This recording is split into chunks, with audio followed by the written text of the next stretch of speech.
विधानसभा आणि मुंबई पालिका निवडणुकीसाठी ठाकरेंच्या सेनेकडून सुद्धा मोर्चे बांधणी सुरू होतीये।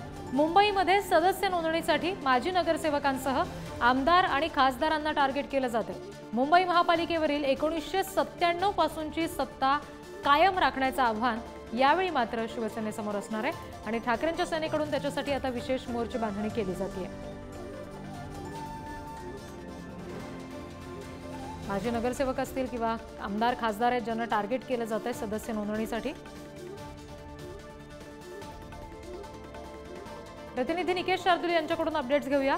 निकेश, कुठली नेमकी आव्हानं असतील ठाकरेंच्या शिवसेनेसमोर ही सगळी सत्ता कायम राखण्यासाठी आणि कुठले उपाय त्यावर केले जाऊ शकतात?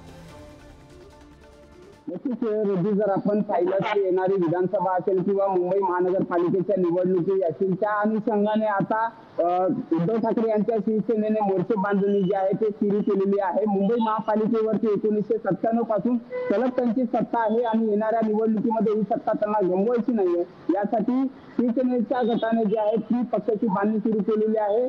सध्या सदस्य नोंदणी जी आहे ते शहरातील माजी नगरसेवकांसह आमदार खासदार आणि अन्य पदाधिकाऱ्यांच्या पदानुसार सदस्य नोंदणीचे टार्गेट जे आहे ते सर्व पदाधिकाऱ्यांना आणि नेत्यांना जे आहे ते देण्यात येणार आहेत। आपण जर पाहिलं तर लोकसभा निवडणुकीमध्ये महाविकास आघाडीला मिळालेलं जे यश आहे किंवा पदवीधर निवडणुकीमध्ये जे शिवसेनेला यश मिळालेलं आहे ते यश पाहता आता शिवसेनेने जे आहे मोर्चे बांधणी जी आहे ती सुरू केलेली आहे। त्यामुळे येणाऱ्या विधानसभा निवडणुका किंवा मुंबई महानगरपालिकेचे ज्या काही निवडणुका असतील त्याची पूर्ण तयारी जी आहे आतापासूनच ठाकरेंच्या शिवसेने केलेली पाहायला मिळते। अगदी निकेश, धन्यवाद दिलेल्या माहितीसाठी।